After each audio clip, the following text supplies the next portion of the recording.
שלום חברים, מה שלומכם? כאן ארז בן שוהם, והיום אנחנו הולכים לדבר על כל הנושא של טקסט בדפי נחיתה. ובואו נתחיל מיד, בואו נקפוץ למים ונראה איך אנחנו עובדים עם טקסט. אמנם אני עשיתי סרטון על איך לבנות דף נחיתה והראיתי שם איך אני מזין טקסט, אבל פה אנחנו ניכנס טיפה יותר לעומק ונראה עוד כמה אפשרויות שניתן לעשות עם טקסט. אז הדבר המתבקש שאנחנו צריכים לעשות, אנחנו יורדים למטה ולוחצים על טקסט כדי להוסיף תיבת טקסט. שימו לב, נפתחה לי כאן תיבת טקסט. עכשיו התיבה הזו היא די קטנה. אז לפעמים כשאני צריך להוסיף נגיד משפט אחד או כמה משפטים, זה מספיק. זאת אומרת, אני יכול לעבוד מפה ובסך הכל לשמור בסופו של דבר. אבל אם למשל אני רוצה לעבוד עם הרבה עם טקסט, ויש לי הרבה טקסט לכתוב, אז זה מאוד לא נוח לעבוד עם התיבה הקטנה הזו. יש לי פה הרבה שטח מת מסביב שאני לא משתמש בו, ותיבת הטקסט מצומצמת מאוד כאן. אז יש לי אפשרות ממש בלחיצת כפתור, אתם יכולים לראות שיש כאן ציור של מסך מלא. ברגע שאני לוחץ על זה, אתם יכולים לראות שתיבת הטקסט התרחבה לכל רוחב הדף. זאת אומרת, פה יש לי המון שטח לראות את הטקסט ולעבוד איתו, ואני מוצא שזה מאוד מאוד נוח לעבוד בדרך הזו, כשאתם עובדים הרבה עם טקסט. אז בואו נראה כמה דברים שאנחנו יכולים לעשות עם טקסט. אז אנחנו נצא ממסך מלא, כי אני אתחיל עם דברים קטנים. הדוגמה הראשונה, אני רוצה להראות לכם איך אני הופך משפט שאני כותב, הופך אותו לקישור. זאת אומרת שאם לוחצים עליו, אז אנשים מגיעים לדף חיצוני. למרות שאנחנו הרבה פעמים לא מעוניינים בדבר הזה בדף נחיתה, אבל בכל זאת דף נחיתה אמור להניע לפעולה, ולפעמים אחת הפעולות זה ללחוץ על טקסט, לדוגמה לעבור לדף תשלום או מה שזה לא יהיה. אז בואו נכתוב פה משהו לקבלת הטיפים, לחץ כאן, אוקיי? עכשיו ברגע שיש לי את הטקסט אני בעצם מסמן אותו, ואז יש לי כאן האייקון הזה שזה היפר קישור בעצם, אני לוחץ עליו, זה פותח לי מסך נוסף, ופה בעצם אני צריך להדביק את הקישור שלי. אז בואו נדביק פה רגע קישור. לא משנה, אני אפנה לדף הבית של My Pages.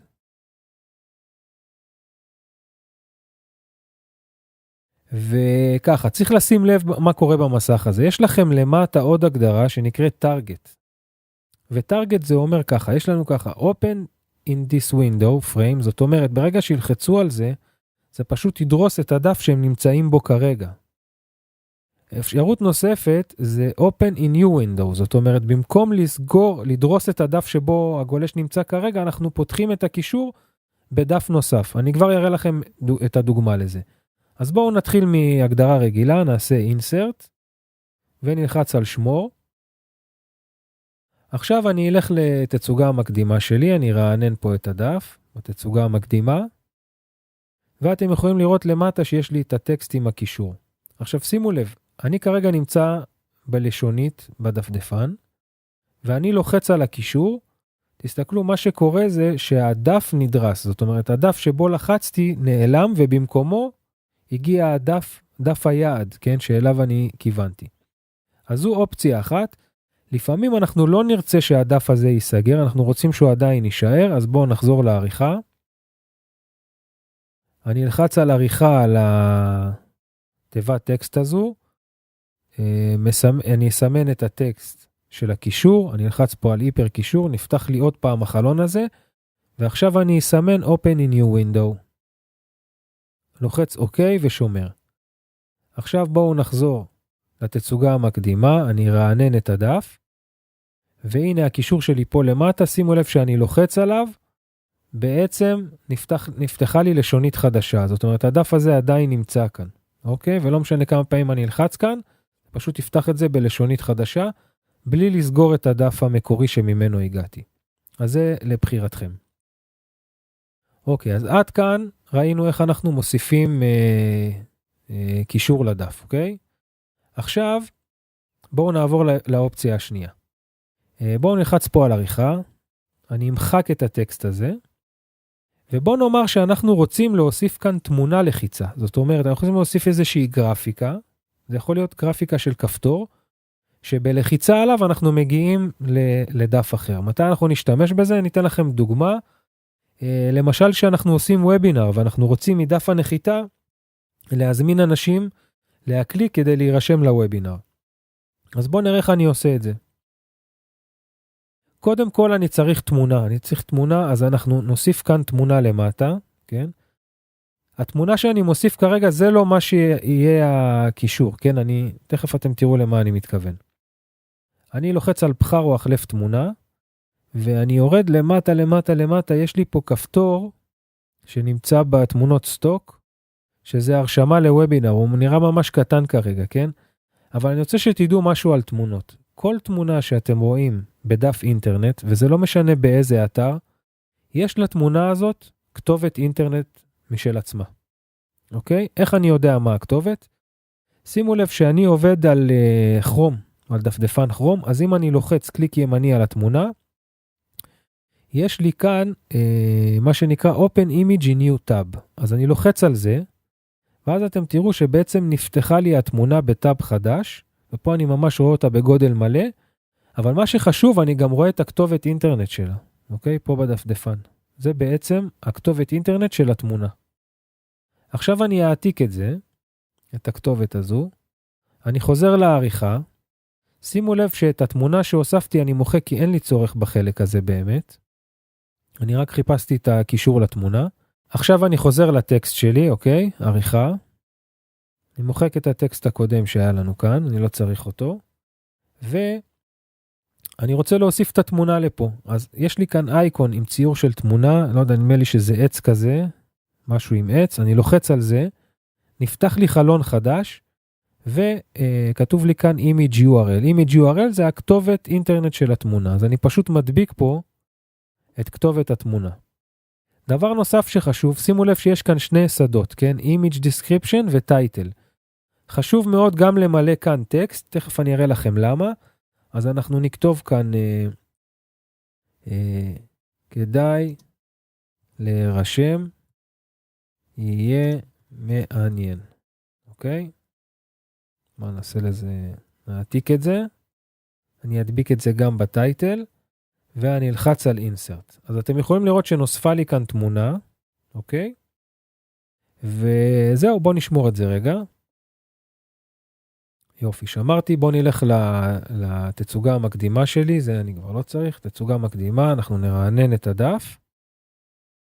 ואתם יכולים לראות שנוספה לי תמונה למטה, רק מה היא עדיין לא קישור, זאת אומרת אני לוחץ, אני לא מגיע לשום מקום.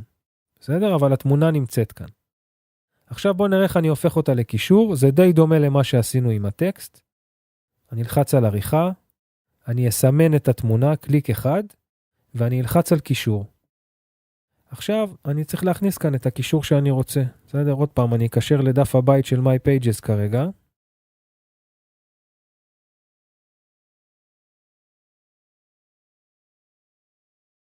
בסדר? כרגע, וגם כאן יש לי שני אופציות. כמו שאמרנו, לפתוח את הקישור, לדרוס את הדף, או לפתוח בדף חדש. אני אסמן כרגע לפתוח בדף חדש, ואני לוחץ על insert. דבר נוסף ששמתי לב בתצוגה המקדימה, אתם רואים התמונה היא בצד ימין, אני רוצה שהיא תהיה דווקא מורכזת, אלא באמצע. אז מה שאני עושה כבר כאן, כשאני כבר נמצא בעריכה, אני פשוט ממרכז את התמונה ולוחץ על שמור.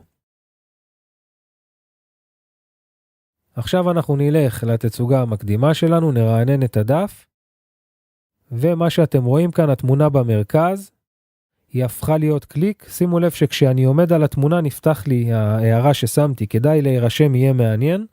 בסדר? אתם רואים, אני זז מהתמונה, זה נעלם, אני עומד על התמונה, זה חוזר. אז אתם יכולים להשתמש בכותרות האלו כדי להמשיך להניע לפעולה. ועכשיו כשאני אלחץ פה, בעצם נפתח לי הדף היעד שלי, אני לוחץ על הכפתור, ואתם יכולים לראות נפתח בעצם דף היעד שאליו כיוונתי, נפתח בלשונית חדשה. אוקיי, אז אני מסכם רגע עד לכאן את החלק הזה, ראינו איך אנחנו מייצרים קישורים, או קישור דרך טקסט, או קישור דרך תמונה, בתוך תיבת הטקסט בעריכה שלנו באפליקציה. עכשיו הדבר הבא שאני רוצה להראות לכם, אני רוצה לראות לכם שני דברים שאני יכול לעשות עם טקסט. אז בואו ניכנס רגע לעריכה שוב. נמחק את התמונה כי אני לא צריך אותה. אני אעתיק מפה איזשהו טקסט שהכנתי כבר, כן? נעתיק את הטקסט הזה. אני אוכל לשחק איתו. וככה, דבר אחד אני כבר הראיתי בסרטון שמדבר על איך לבנות דף נחיתה. הראיתי את זה כבר, אני אראה את זה עוד פעם. אני עובר למסך מלא, כן? כי יש לי פה קצת יותר טקסט, אתם יכולים לראות את כל הטקסט כאן. אני מסמן את כולו, אתם יכולים ממש לסמן עם העכבר, אני נוהג לעשות קונטרול A. קונטרול A זה בחר הכל במקלדת, כן? זה קיצור במקלדת. עכשיו אני אלחץ על מה שנקרא בולט ליסט, אז כשאני לוחץ על בולט ליסט, אני אצא ממסך מלא ואני אשמור, אתם תראו שהטקסט שלי הפך להיות עם סימן V, וזה אנחנו משתמשים בזה כדי להציג תועלות בדף שלנו. אז זהו, אין מה להרחיב יותר על זה, אתם רואים איך לעשות את זה. דוגמה נוספת שאני רוצה להראות לכם, עוד פעם, קונטרול A, נמחק את הטקסט הזה, אני אעתיק שוב פעם טקסט, אוקיי, את אותו טקסט, נעבור למסך מלא, אבל עכשיו אני לוחץ עוד פעם, סמן הכל, ואני רוצה להראות לכם מה קורה כשאני לוחץ פה על הגרשיים, אוקיי? אתם רואים, יש לי פה סימן גרשיים. זה נקרא בלוק ווט, כן? זה בעצם בלוק של ציטוט. אז אני לוחץ על זה, לא קרה הרבה, פשוט ראיתם שהטקסט זז טיפה שמאלה ואולי נהיה טיפה יותר קטן, כן? אנחנו במצב עריכה. אני אצא ממסך מלא, אני אשמור, ועדיין בעריכה אנחנו לא רואים איזשהו הבדל מסוים, אבל בואו נראה מה קרה בתצוגה המקדימה. אני ארענן כאן את הדף, ואתם יכולים לראות שכל הטקסט נכנס לתוך תיבת ציטוט כזו.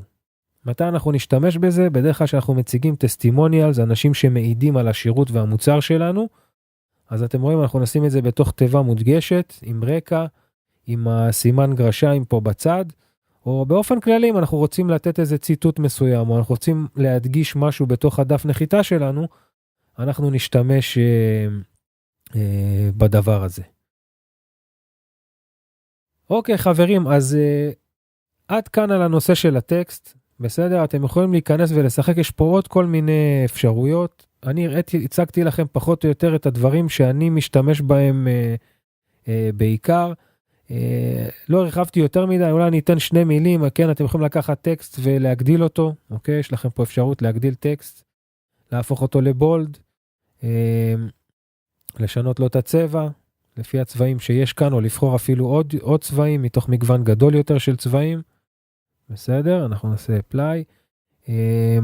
מה עוד? אתם יכולים להוסיף רקע לצבע גם כן, אז אם אני רוצה לעשות לזה רקע צהוב, אתם יכולים לראות איך זה נראה כאן. אלו דברים בסיסיים מאוד. אז זהו, עד כאן נושא הטקסט. תודה שצפיתם, וניפגש בסרטון הבא. להתראות.